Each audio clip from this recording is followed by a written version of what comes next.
আজকে আমি গাফেল, এই জন্য বিধর্মীরা আমার ধর্মের উপরে আঘাত করে, ঠিক না বেঠিক?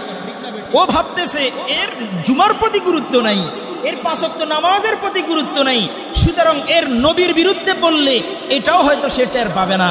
এই জন্য ঘরের কোনায় বসে এখন বিধর্মীরা আমার আপনার নবীর চরিত্রের উপরে কলম ধরে, ঠিক না বেঠিক? কথা বলেন কেন? এটা ও বুঝতেছে যে এ ফজরে আসে না, যে জোহরে আসে না, যে আসরে আসে না, মাগরিবে আসে না, এশাতে আসে না, সপ্তাহে একদিন যে জুমাতে পর্যন্ত আসে না, তার কলবে মনে হয় নবী প্রেম নাই। সুতরাং নবীর বিরুদ্ধে কথা বললে এ টের পাবে না। এই জন্য মাঝে মাঝে আমার আপনার ঈমান পরীক্ষা করার জন্য এই ধরনের কিছু কুলাঙ্গার আমার আপনার নবীর চরিত্রের উপরে কলম ধরে, ঠিক না বেঠিক? কথা বলেন। এটার জন্য আমি আপনি কিছুটা হলেও দায়ী, ঠিক না বেঠিক? কথা বলেন। সেই ধারাবাহিকতায় সেই ঈমান পরীক্ষা করায় পাশের এই এক কুলাঙ্গার উৎস মজুমদার, সে আমার আপনার নবীর বিরুদ্ধে আবার এই গুরুত্বপূর্ণ কোরআন হাদিসের উর্বর একটা জায়গা, রামপুরের মতো জায়গায় নবীর চরিত্রের ভিতরে কলম ধরে, তার দুঃসাহস কিন্তু খুব বেশি হয়ে গেছে, ঠিক না বেঠিক? কথা বলেন। তাও আবার নবীর দেশের রাজধানীতে সে টের পায় নাই। তবে আমি যুবকদেরকে একটু ধন্যবাদ জানাই। আমার দেশের যুবক ফজরের নামাজে ত্রুটি থাকতে পারে, জোহরের নামাজে ত্রুটি থাকতে পারে, আসরে ত্রুটি থাকতে পারে, মাগরিবে ত্রুটি থাকতে পারে, এশাতে ত্রুটি থাকতে পারে, জুমাতে ত্রুটি থাকতে পারে, তবে তারা দেখিয়ে দিয়েছে নবী প্রেমে তাদের কোনো ত্রুটি নাই, ঠিক না বেঠিক বলেন? এই জন্য এরা ফজর না পড়লেও যখন নবীর বিরুদ্ধে সমালোচনা দেখেছে, সাথে সাথে ইমামের কাছে চলে আসছে, সাথে সাথে তারা আন্দোলন মিছিলে নেমে পড়েছে যে নবীর দুশমনকে কোনোভাবেই ছাড় দেওয়া যাবে। এখন দেখতেছে, হায়রে মনে করছিলাম এরা তো দুর্বল, গ্রামের মানুষ আর নবীর মোহাব্বত কি বুঝে। এখন দেখে ইয়ে কে চিজ হ্যাঁ, এখন দেখ এদিক দিয়ে ফা ধরবো না গলা ধরবো না ঠ্যাং ধরবো, বিপদে আছে। তো আমি বলতেছি আগে আগে দেখো হোতা হ্যাঁ কে। এখন তো মাত্র শুরু, দেখতে থাকো আরো কি হয়, দেখতে থাকো আরো দিয়ে কি হয়। এই পৃথিবী মুসলমানের পৃথিবী, এই পৃথিবী মুসলমান শাসন করে দেওয়ার পরে পরবর্তীতে ইংরেজ খ্রিস্টান তারা এসে দখল করছে, ঠিক না বেঠিক? কথা বলেন। এই জন্য রসুল বলে গেছেন কিয়ামতের আগে এই মুসলমানের জমিন আবার মুসলমানের কাছেই ফিরে আসবে, চূড়ান্ত বিজয় মুসলমানের হবে গজওয়ায়ে হিন্দের বিনিময়। সুবহানাল্লাহ বলবেন না? সেই জমির আবার ফিরিয়ে আনতে যদি রক্ত দিতে হয়, জীবন দিতে হয়, রাজি আছি তো ইনশাআল্লাহ? আওয়াজ করে বলেন রাজি আছি তো ইনশাআল্লাহ? আল্লাহ সকলকে কবুল করেন, বলেন আমিন। তো এই যুবকরা আবার নিজের ভূমি নিজের কাছে ফিরিয়ে আনতে হলে মোবাইলে রাত শেষ করলে হবে? নামাজ বাদ দিলে হবে? বরং কি কাজ করলে আমার ঈমানি চেতনা বাড়বে, আমাকে সেদিকেই ঝাঁপিয়ে পড়তে হবে, ঠিক না বেঠিক? কথা বলেন। এই জন্য আমাদেরকে আরো সচেতন হতে হবে, আমাদেরকে আরো যত্নবান হতে হবে ধর্মের ব্যাপারে, যেন কোনো কুলাঙ্গার আমার ইসলামের উপরে, মুসলমানের উপরে, আমার আপনার আদর্শবান নবীর উপরে কালেমা লেপন না করতে। কিছু মুসলমান এমন আছে, ওদেরকে যখন নামাজের কথা বলা হয় ওরা বলে আমি নামাজ না পড়লে তোমার অসুবিধা কি? বুঝবেন এই লোকটা জুমার নামাজও পড়ে না, কারণ জুমার নামাজ না পড়ার কারণে আল্লাহ তার কলবে এমন মোহর মেরেছে, সে উদাসীন। যে তাকে নামাজের কথা বলে সে এখন তার প্রতি রাগান্বিত হয়ে আছে। আর যে অন্তত জুমা পড়ে তাকে যদি আপনি 5 ওয়াক্ত নামাজের জন্য দাওয়াত দেন, সে মুস্কি হেসে বলবো আচ্ছা পড়বো, পরের রক্ত থেকে পড়বো। বুঝবেন এই ব্যক্তি অন্তত জুমা হলেও পড়ে, এই জন্য তার কলবকে আল্লাহ এখনো নরম রেখেছে। আর যেটাকে নামাজের কথা বললে, রোজার কথা বললে সে বলে আমি নামাজ না পড়লে তোমার সমস্যা কি? বুঝতে হবে এই ব্যক্তির ভিতরে জুমার নামাজেরও কি নাই, গুরুত্ব নেই। কারণ রাসূল বলেছেন লা ইয়ানতাহিয়ান্না আকওয়ামুন আন ওয়াদইহিমুল জুমআত, আমি তোমাদেরকে নসিহত করে যাই লোকেরা যেন জুমার নামাজ না ছেড়ে দেয়। লোকেরা যেন কি না ছেড়ে দেয়? জুমার নামাজ না ছেড়ে দেয়। যদি জুমার নামাজ ছেড়ে দেয় কি হবে? আওলা ইয়াখতিমান্নাল্লাহু আলা কুলুবিহিম, আল্লাহ তাদের কলবে মোহর মেরে দিবে। থুম্মা লা ইয়াকুনুন্না মিনাল গাফিলিন, এক পর্যায়ে তারা উদাসীন আর গাফেলদের অন্তর্ভুক্ত হয়ে যাবে। এই জন্য এই ছেলেটাকে যখন আপনি নামাজের কথা বলবেন, আপনার সাথে রেগে যাবে, বলবে আমি নামাজে না গেলে তোমার সমস্যা কি? আমি রোজা না রাখলে তোমার অসুবিধা কি? আমি নেক আমল না করলে তোমার অসুবিধা কি? আমি কোরআন তেলাওয়াত না করলে তোমার অসুবিধা কি? কিন্তু পরোক্ষভাবে এই ছেলেটাকে যখন আরেকটা ছেলে বলবে চলো বিকালবেলায় সিনেমা হলে যাব, ও ওই ছেলেটা আগ্রহ ভরে বলবে আমি বাড়িতে আছি, আমার মোবাইল খোলা থাকবে, কখন বের হবে আমাকে একটু ফোন করবা, আমি বেরিয়ে আসব। বলে কি বলে না?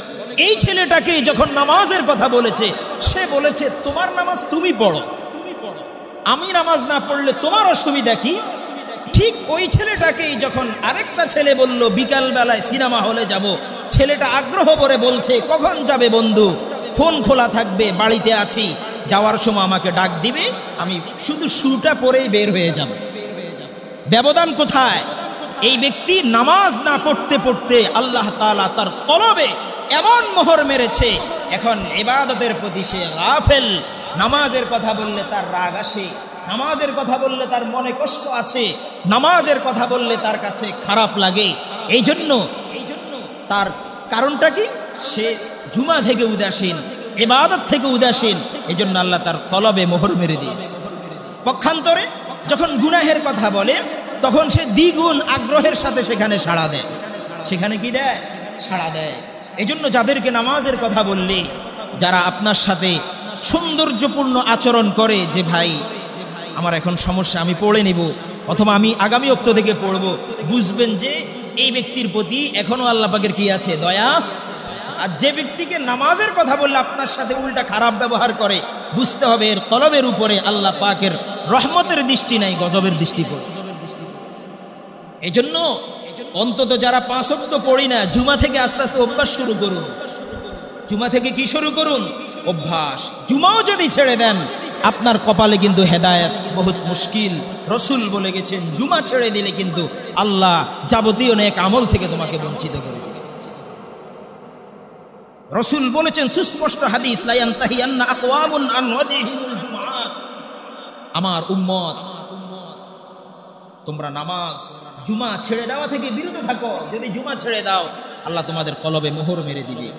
ফলে এক পর্যায়ে তোমরা গাফেল আর উদাসীন হয়ে যাবে। এই জন্য জুমায়ের প্রতি যত্নবান হবো তো ইনশাআল্লাহ। এই যে আমি একটু আগে বললাম, এই জুমার দিন অনেক মর্যাদাপূর্ণ একদিন। তো এই দিনের সাথে যদি আমি সম্পর্ক রাখি, আল্লাহ আমাকেও কি বানায়া দিবে? মর্যাদাবান বানায়া দিবে। আজকে আমি গাফেল, এই জন্য বিধর্মীরা আমার ধর্মের উপরে আঘাত করে, ঠিক না বেঠিক? ও ভাবতেছে এর জুমার প্রতি গুরুত্ব নাই, এর 5 ওয়াক্ত নামাজের প্রতি গুরুত্ব নাই, সুতরাং এর নবীর বিরুদ্ধে বললে এটাও হয়তো সে টের পাবে না। এই জন্য ঘরের কোনায় বসে এখন বিধর্মীরা আমার আপনার নবীর চরিত্রের উপরে কলম ধরে, ঠিক না বেঠিক? কথা বলেন কেন? এটা ও বুঝতেছে যে এ ফজরে আসে না, যে জোহরে আসে না, যে আসরে আসে না, মাগরিবে আসে না, এশাতে আসে না, সপ্তাহে একদিন যে জুমাতে পর্যন্ত আসে না, তার কলবে মনে হয় নবী প্রেম নাই। সুতরাং নবীর বিরুদ্ধে কথা বললে এ টের পাবে না। এই জন্য মাঝে মাঝে আমার আপনার ঈমান পরীক্ষা করার জন্য এই ধরনের কিছু কুলাঙ্গার আমার আপনার নবীর চরিত্রের উপরে কলম ধরে, ঠিক না বেঠিক? কথা বলেন। এটার জন্য আমি আপনি কিছুটা হলেও দায়ী, ঠিক না বেঠিক? কথা বলেন। সেই ধারাবাহিকতায়, সেই ঈমান পরীক্ষা করায় পাশের এই এক কুলাঙ্গার উৎস মজুমদার, সে আমার আপনার নবীর বিরুদ্ধে আবার এই গুরুত্বপূর্ণ কোরআন হাদিসের উর্বর একটা জায়গায়, রামপুরের মতো জায়গায় নবীর চরিত্রের ভিতরে কলম ধরে, তার দুঃসাহস কিন্তু খুব বেশি হয়ে গেছে, ঠিক না বেঠিক? কথা বলেন। তাও আবার নবীর দেশের রাজধানীতে বসে, সে টের পায় নাই। তবে আমি যুবকদেরকে একটু ধন্যবাদ জানাই। আমার দেশের যুবক ফজরের নামাজে ত্রুটি থাকতে পারে, জোহরের নামাজে ত্রুটি থাকতে পারে, আসরে ত্রুটি থাকতে পারে, মাগরিবে ত্রুটি থাকতে পারে, এশাতে ত্রুটি থাকতে পারে, জুমাতে ত্রুটি থাকতে পারে, তবে তারা দেখিয়ে দিয়েছে নবী প্রেমে তাদের কোনো ত্রুটি নাই, ঠিক না বেঠিক? বলেন। এই জন্য এরা ফজর না পড়লেও যখন নবীর বিরুদ্ধে সমালোচনা দেখেছে, সাথে সাথে ইমামের কাছে চলে আসছে, সাথে সাথে তারা আন্দোলন মিছিলে নেমে পড়েছে যে নবীর দুশমনকে কোনোভাবেই ছাড় দেওয়া যাবে। এখন দেখতেছে, হায়রে মনে করছিলাম এরা তো দুর্বল, গ্রামের মানুষ আর নবীর মোহাব্বত কি বুঝে। এখন দেখে ইয়ে কেয়া চিজ হ্যায়। এখন এদিক দিয়ে ফা ধরবো না গলা ধরবো না ঠ্যাং ধরবো, বিপদে আছে। তো আমি বলতেছি আগে আগে দেখো হোতা হ্যায় কেয়া। এখন তো মাত্র শুরু, দেখতে থাকো আরো কি হয়, দেখতে থাকো আরো দিয়ে কি হয়। এই পৃথিবী মুসলমানের পৃথিবী, এই পৃথিবী মুসলমান শাসন করে দেওয়ার পরে পরবর্তীতে ইংরেজ খ্রিস্টান তারা এসে দখল করছে, ঠিক না বেঠিক? কথা বলেন। এই জন্য রসুল বলে গেছেন কিয়ামতের আগে এই মুসলমানের জমিন আবার মুসলমানের কাছেই ফিরে আসবে। চূড়ান্ত বিজয় মুসলমানের হবে গজওয়ায়ে হিন্দের বিনিময়। সুবহানাল্লাহ বলবেন না? সেই জমির আবার ফিরিয়ে আনতে যদি রক্ত দিতে হয়, জীবন দিতে হয়, রাজি আছি তো ইনশাআল্লাহ? আওয়াজ করে বলেন রাজি আছি তো ইনশাআল্লাহ? আল্লাহ সকলকে কবুল করেন, বলেন আমিন। তো এই যুবকরা আবার নিজের ভূমি নিজের কাছে ফিরিয়ে আনতে হলে মোবাইলে রাত শেষ করলে হবে? নামাজ বাদ দিলে হবে? বরং কি কাজ করলে আমার ইমানই চেতনা বাড়বে, আমাকে সেদিকেই ঝাঁপিয়ে পড়তে হবে। ঠিক না ঠিক কথা বলেন? এই জন্য আমাদেরকে আরো সচেতন হতে হবে, আমাদেরকে আরো যত্নবান হতে হবে ধর্মের ব্যাপারে, যেন কোনো কুলাঙ্গার আমার ইসলামের উপরে, মুসলমানের উপরে, আমার আপনার আদর্শবান নবীর উপরে কালেমা লেপন না করতে। আল্লাহ আমাদের সকলকে তৌফিক দান করে। সেই প্রতিবাদের লক্ষ্যেই আমরা নামাজের পরে দাসেরহাট হাই স্কুল ময়দানে আমরা বিক্ষোভ মিছিল নিয়ে সেখানে সমবেত হব। যাব তো ইনশাআল্লাহ? যাব তো ইনশাআল্লাহ? এটা কি কোনো রাজনীতি মিছিল? এটা কি কোনো রাজনীতি আলোচনা? এটা ঈমানের দাবি। এটা কিসের দাবি বলেন? ঈমানের দাবি। এখানে আওয়ামী লীগ, বিএনপি, জাতীয় পার্টি, জামাতে ইসলাম, হেফাজত, চরমরাই সবাই কাঁধে কাঁধ মিলিয়ে যেতেই হবে। এটাই ঈমানি দায়িত্ব। ঠিক না ঠিক কথা বলেন? যেই ব্যক্তি এখানে রাজনীতি ঘুষবে তারও ঈমানে সমস্যা আছে। তারও কিসে সমস্যা আছে? ঈমানে। এই জন্য আমি বলতেছিলাম আমি উদাসীন হয়ে গেছি। এই জন্য বিধর্মী আজ আমার ইসলামের উপরে, আমার নবীর চরিত্রের উপরে কলম ধরতেছে। আমাকে সচেতন হতে হবে। যুবক সচেতন হব তো ইনশাআল্লাহ? আল্লাহ আমাদেরকে তৌফিক দান করেন, বলেন আমিন। তাহলে আমি বলতেছিলাম আমাকে এই জুমার ব্যাপারে যত্নবান হতে হবে। তাহলে আল্লাহ আমার কলবের প্রতি রহমতের নজর দিবেন। আল্লাহর রহমতের নজর যদি আমার কলবে পড়ে, তাহলে এই কলব দিয়ে আমার সব জটিল কঠিন কাজকে সহজ করে নেওয়া সহজ, সব কাজকে আয়ত্ত করে নেওয়া কি? তাহলে আমি বললাম যে জুমার নামাজ ছেড়ে দেওয়া যাবে না। এই দিন দামি একদিন, এই দিনের সাথে আমাকে আপনাকে সম্পর্ক রাখতে হবে। অন্য এক হাদিসে রাসূল বলছেন জুমার দিনের এই পরিমাণ ফজিলত, কোন ব্যক্তি যদি জুমার দিন আগে মসজিদে আসে, আগে আল্লাহ তাআলা, আল্লাহ রাসূল কয়েকটা স্তরে জুমার দিনের সময়টাকে ভাগ করেছে। এই কয়েকটা স্তরের মধ্যে প্রথম স্তরে যারা মসজিদে আসে, আল্লাহ রাসূল বলেন আল্লাহ রাস্তায় একটা উট কুরবানি করার সওয়াব আল্লাহ তাদের আমলনামায় দিয়ে দেয়। দ্বিতীয় স্তরে যারা আছে, আল্লাহ তাআলা একটা গরু আল্লাহর রাস্তায় কোরবানির সওয়াব তাদের আমলনামায় দিয়ে দেয়। তৃতীয় স্তরে যারা আসে, আল্লাহ তাআলা তাদের আমলনামায় একটি মুরগি আল্লাহর রাস্তায় কোরবানি করার সওয়াব আল্লাহ তাআলা দেন। চতুর্থ স্তরে যারা আসে, তৃতীয় স্তরে যারা আসে, আল্লাহ তাআলা একটা ছাগল কোরবানির সওয়াব তাদের আমলনামায় দিয়ে দেয়। চতুর্থ স্তরে যারা আসে, আল্লাহ তাআলা একটি মুরগি আল্লাহর রাস্তায় কোরবানির সওয়াব তার আমলনামায় দিয়ে দেয়। পঞ্চমে যারা আসে, আল্লাহ তার আমলনামা একটা ডিম আল্লাহর রাস্তায় সদকা করলে, কোরবানি করলে, দান করলে যে সওয়াব, এই সওয়াব তার আমলনামায় দিয়ে দেয়। ষষ্ঠতে আর কোনো স্তর নাই। এরপরে যখন ইমাম সাহেব মিম্বরে বসে যান খুতবা দেওয়ার জন্য, ফেরেশতারাও তাদের রেজিস্টার গুছিয়ে বসে যায়। ইয়াস্তামিউনা যিকরা, মনোযোগ সহকারে তারা খুতবা শ্রবণ করতে আরম্ভ করে। এই জন্য যে সকল মানুষেরা ইমাম বসে যাওয়ার পরে আসেন, ওনাদের আর কোনো সওয়াব কি হয় না? লেখা হয় না। এই জন্য রাসূল করিম সাল্লাল্লাহু আলাইহি সাল্লাম এক হাদিসের ভিতরে উল্লেখ করেছেন, নবী বলেন মান ইগতাসালা ইয়াউমাল জুমআতি গুসলাল জানাবা, যে ব্যক্তি জুমার দিন ভালোভাবে গোসল করে। কিভাবে বলেন? ভালোভাবে। জুমার দিন ভালোভাবে গোসল করা এটাও একটা সুন্নাত। এটাও একটা কি? সুন্নাত। আজকে আমার আপনার স্বভাব কি হয়ে গেল? কোনো পার্টিতে যাইতে, বিবাহতে যাইতে, অনুষ্ঠানে যেতে, কোথায়ও দাওয়াতে যেতে নতুন পোশাক যত উন্নত মানের সেটা গায়ে দেয়, পারফিউম যতগুলো আছে সব শেষ করে, যত প্রকারের ডলাডলি সব করে, কিন্তু আল্লাহর ঘর জুমার দিন শ্রেষ্ঠ দিন, শ্রেষ্ঠ ইবাদতে আসবে, কোন রকম গোসল করে দৌড় দেয়। ঠিক না ঠিক? এই জন্য হাদিসের ভিতরে আসছে মান ইগতাসালা ইয়াউমাল জুমআতি ওয়াগতাসালা, তাকিদ শব্দ নবী ব্যবহার করেছেন। যে ব্যক্তি জুমার দিন ভালোভাবে গোসল করবে, সুবহানাল্লাহ বলবেন না? ভালোভাবে গোসল করবে। তারপরে সুম্মা রাহা ফিস সাআতিল উলা, প্রথম ধাপে মসজিদে আসবে। কোন ধাপে? জুমার দিন মসজিদে আসার কয়টা ধাপ বললাম আমি? 5টা। কয়টা? 5টা। প্রথম ধাপে যারা আসবে তাদের পুরস্কার নবী বলেন ফাকান্নামা করবা বাদানাতান, যেই ব্যক্তি জুমার দিন ভালোভাবে গোসল করলো, গোসল করার পরে প্রথম ধাপে মসজিদে আসলো, সে যেন আল্লাহর রাস্তায় একটি উট কোরবানি করে দিল। সওয়াব এই পরিমাণ আল্লাহ তার আমলনামায় দিল। উট দিয়ে কোরবানি দেওয়ার সামর্থ্য আমার মনে খুব কম মানুষেরই আছে আমাদের এই এলাকায়, ঠিক না ঠিক কথা বলে। আবার দিলেও হয়তো 7 জনে মিলেই দিতে হবে। কিন্তু যারা এই প্রথম স্টেপে মসজিদে আসবে জুমার দিন, আল্লাহ রসুল বলেন 7 জনে মিলেও দিতে হবে না, সামর্থ্যও থাকা লাগবে না, শুধু প্রথম ধাপে আসবা, একটা উট অটোমেটিক আল্লাহ তাআলা উট কোরবানির সওয়াব তোমার আমলনামায় দিয়ে দিবে। সুবহানাল্লাহ। এই নেক আমার আমলনামায় জমা হোক, আমরা সবাই চাই কিনা কথা বলেন। 2 নম্বর রসুল বলেন, ওমান রাহা ফিস সাআতি সানিয়া ফাকান্নামা qarraba বাকারাতান, যে ব্যক্তি দ্বিতীয় ভাগে দ্বিতীয় স্তরে দ্বিতীয় স্টপে মসজিদে আসে জুমার দিন, ফাকান্নামা qarraba বাকারাতান, সে যেন আল্লাহর রাস্তায় একটি গরু কোরবানি করলো।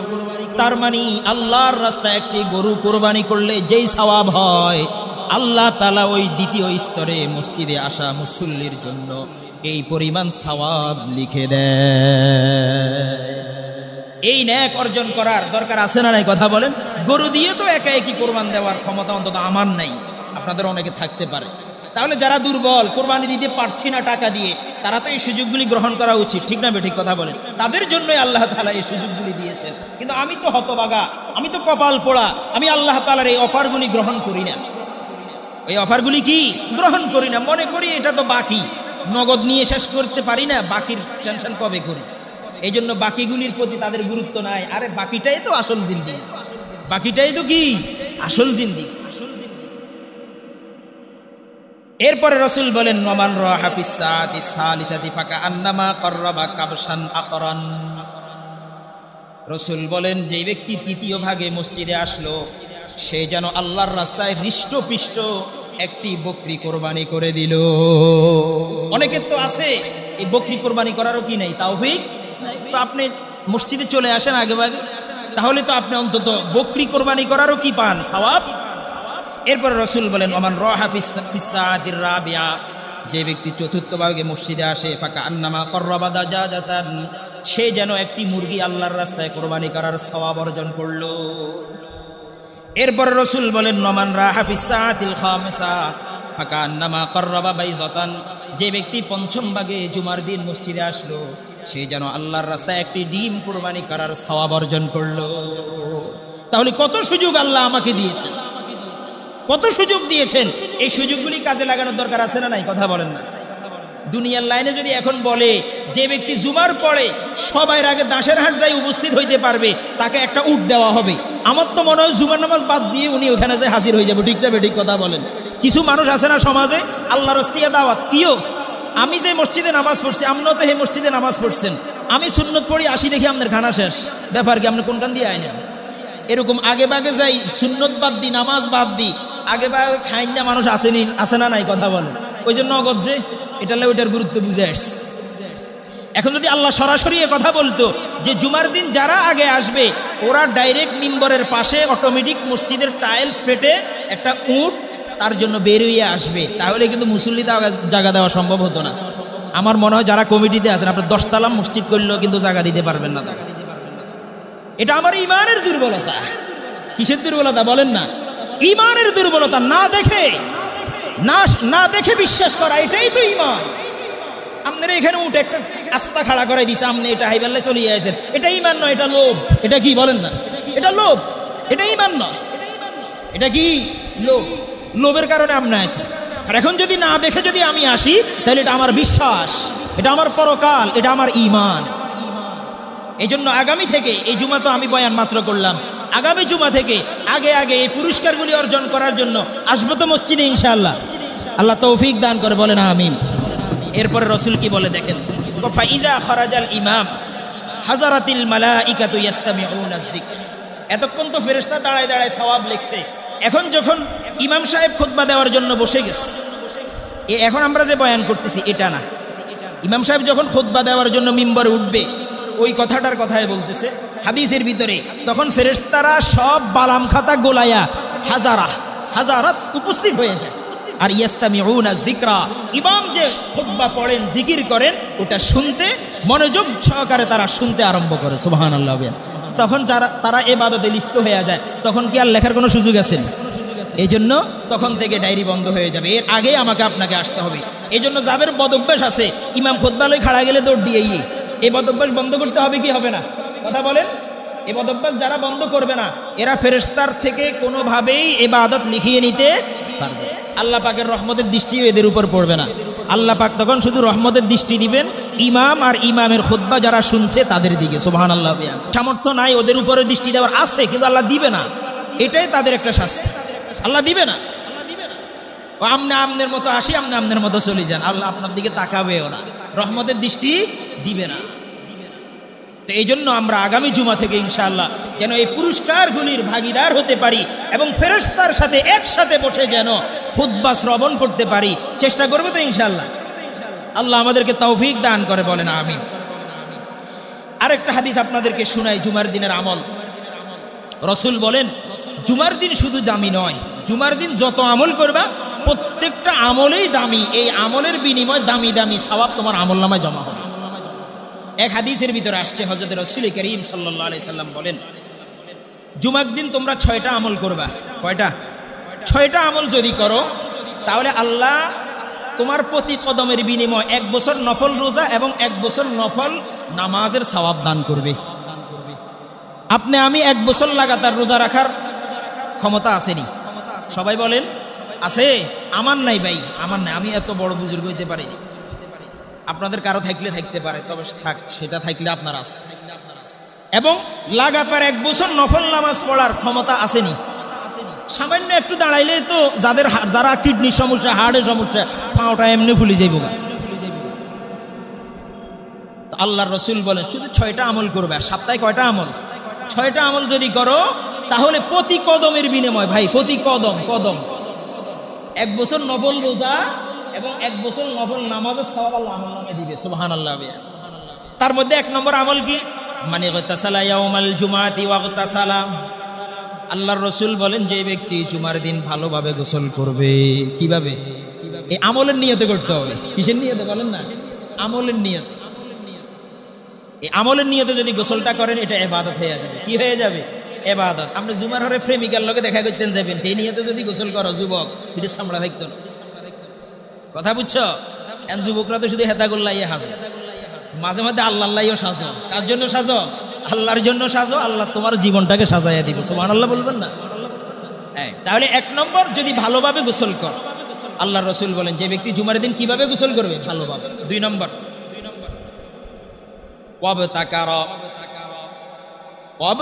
তাকারা এবং আগে আগে মসজিদে আসবে। 2 নম্বর আমল কি? আগে আগে মসজিদ।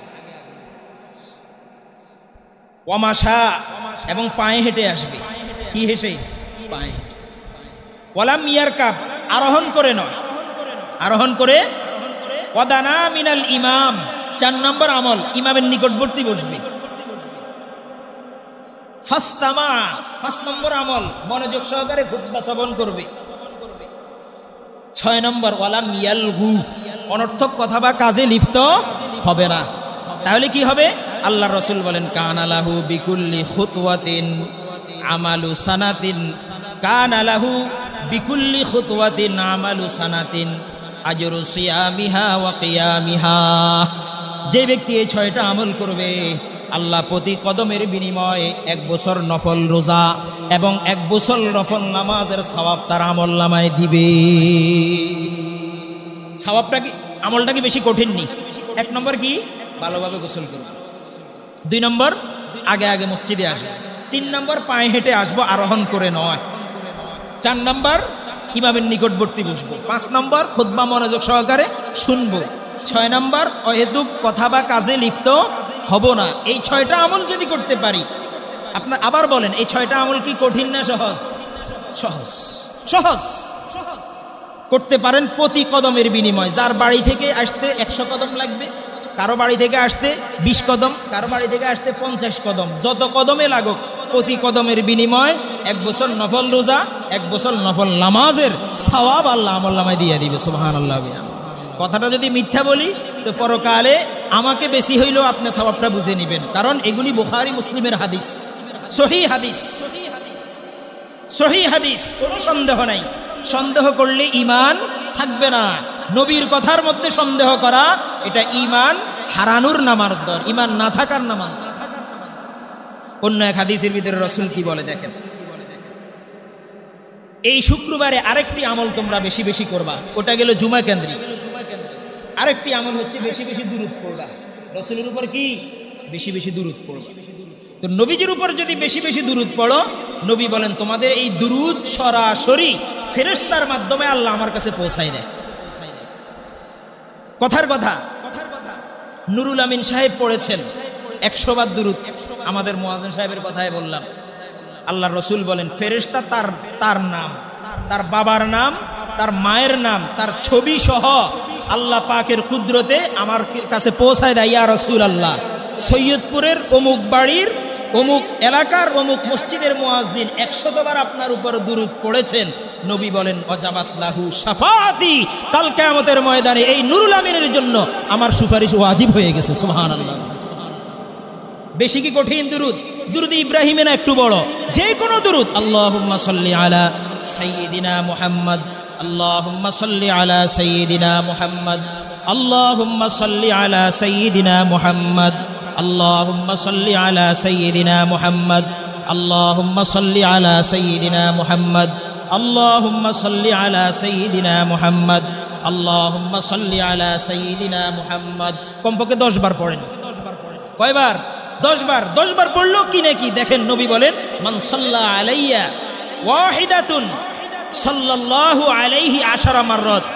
যে ব্যক্তি একবার পড়ে, একবার, আল্লাহ রাসূল বলেন একবার পড়লে আল্লাহ তার উপর 10টা রহমত নাযিল করে। সুবহানাল্লাহ। একবার যদি নবীর উপরে কি পড়েন, দুরূদ পড়েন, তাহলে আল্লাহ আপনার উপর 10 বার কি নাযিল করে? রহমত নাযিল। এত ফজিলত, এত ফজিলত এই দুরূদের। এই দুরূদটাও বেশি বেশি এই জুমার দিনে পড়তে রাজি আছি তো ইনশাআল্লাহ। আল্লাহ রাসূল বলছেন বেশি বেশি পড়ো, এটার কারণে আমার সুপারিশও পাইবা। তোমার দুনিয়ার জগতে যত জটিল কঠিন কাজ আছে সব কিছু আল্লাহ দুরূদের বরকতে সহজ করে দিবে। আমার এক আপনজনের কথাই বলি, আমার মামা আর মামি উমরাতে যাইতেছিলেন। যাওয়ার সময় ওনাদের ভিসাতে একটা সমস্যা দেখা দিয়েছে। ভিসাতে একটা সমস্যা দেখা দিয়েছে আমার মামির, যে এটার কারণে এখন আর দুজন একসাথে যেতে পারবে না। তা আমার মামা বললেন যে দুরূদ শরীফ পড়তে থাকো। উনি আবার ইংরেজি শিক্ষিত, কিন্তু লক্ষ্মীপুর কলেজের প্রফেসর আমার মামা, কিন্তু দ্বীনের সাথে সম্পৃক্ত। তো দুরূদ শরীফ পড়তেছে হঠাৎ আল্লাহ তাআলা এই সমস্যা থেকে সমাধান করে তাদের উভয়জনের একসাথে যাওয়ার ফয়সালা করে দিয়েছে। দুরূদ শরীফের অনেক ফজিলত আছে, এই জন্য বিপদে পড়লে দুরূদ শরীফ পড়বেন। কেন? কারণ আমার রসুল কার বন্ধু? আল্লাহর বন্ধু। বিপদে যখন পড়লে বন্ধুর, যখন আপনি বন্ধুকে খুশি করবেন তখন বন্ধুর বন্ধুও কি হয়ে যায়? খুশি হয়ে যায়। মনে করেন আপনি চেয়ারম্যান থেকে কোনো একটা কাজ উদ্ধার করবেন, আপনি 5 দিন চেয়ারম্যানের হুতের হুন্ডা হিসে করে নিয়ে হাতার স্কুলে পৌঁছাই দেন, দেখবেন আপনার কাম এটা সহজ হয়ে গেছে। ঠিক না? ঠিক কথা বলেন। আরে কথা কয় না। আপনি চেয়ারম্যান থেকে একটা কাজ উদ্ধার করবেন, এখন আপনি কি করতেছেন? চেয়ারম্যানের ছেলেরে প্রত্যেকদিন হুন্ডাত করে কোথায় দিয়ে আসেন? স্কুলে দিয়ে আসেন। তাহলে যদিও কাজ উদ্ধার করবেন চেয়ারম্যান থেকে, কিন্তু উপকার করলেন কার? চেয়ারম্যানের ছেলের, মোহাব্বতের লোকের। এই ছেলের উপকার করার চেয়ারম্যান খুশি হইয়া আপনার কাজটা সে সহজে কি করে দিয়েছে? আদায় করে দিয়েছে। তো নবী হচ্ছেন আল্লাহর বন্ধু। আপনি যখন নবীর উপর বেশি বেশি দুরূদ পড়বেন, তো এই দুরূদ পড়ার কারণে আল্লাহ খুশি হয়ে যায়। আল্লাহ বলেন আমার বন্ধুরে যে খুশি করছে তার সমস্যা সমাধান আমি আল্লাহ করে তাকেও খুশি করে দিলাম। সুবহানাল্লাহ। এই জন্য এই জুমার দিনের ফজিলত অন্তরে রেখে জুমার দিনের যত আমল আছে সবগুলি করবো তো ইনশাআল্লাহ। আল্লাহ আমাদের সকলকে তৌফিক দান করেন। আর বাকি নামাজের পরে যে ইমানি আন্দোলন আছে, আমি আজকে আগে খেয়ে ফেলেছি, মুয়াজ্জিন সাহেব বলেছেন যে ঘরে খানা আগে খাইয়ে দেওয়ার জন্য। তো আপনারা ইনশাআল্লাহ আজকে একটু কোরবানি করবেন, ইমানি আন্দোলনে শরীক হবো তো ইনশাআল্লাহ। আল্লাহ আমাদের সকলকে তৌফিক দান করে। আজকে আমি আপনি যদি সচেতন হই, সেখানে অংশগ্রহণ করি, তাহলে আগামী দিনে আর কোনো কুলাঙ্গার আমার আপনার ইসলামের উপরে, মুসলমানদের চরিত্রের উপরে, নবীর চরিত্রের উপরে কলম ধরার সাহস করবে না। আর আজকে যদি আপনি ভাতের লোভে পড়ি, আরে আর ডায়াবেটিস, ভাত দুগা না খাইলে কেন হয়, আচ্ছা সেটা আরো 10 জন তো গেছে, যাক না। তাহলে এইভাবে করলে কুলাঙ্গাররা মনে করবে যত কিছুই করি ওই হুজুরকেও গায়ে না দৌড়ে, যুবকগুলো তো দৌড়ে না, বুড়াগুলো তো দৌড়ে না, কিন্তু আমি যখন সব বাদ দিয়া সেখানে যাব, ও তখন ভাববে হায় রে, নবীর ইজ্জতে আঘাত করলে দে বুড়াগুলো জোয়ান হয়ে যাবে, তাহলে তো আগামীতে আমাকে কোনো কিছু করতে হলে চিন্তা করতে হবে। এই জন্য কুলাঙ্গারদের হাতকে বন্ধ করতে হলে, মুখকে বন্ধ করতে হলে আমাকে আপনাকে দুনিয়ার সব কিছু পিছনে পেলে ইমানি আন্দোলনে অগ্রগামী হতে হবে কি হবে না, কথা বলেন। যদি না হই নবীর সামনে দাঁড়াবো কিভাবে? নবীর সুপারিশ ছাড়া তো জান্নাতের টিকিট মিলবে না। আল্লাহ আমাদের সকলকে নবীর ইজ্জত হেফাজতের আন্দোলনে অংশগ্রহণ করে দুনিয়া আখিরাতের সফলতা অর্জন করার তৌফিক দান করেন। ওয়া আখিরু দাওয়ানা আলহামদুলিল্লাহি রাব্বিল আলামিন। যারা সুন্নত পড়েন না সুন্নত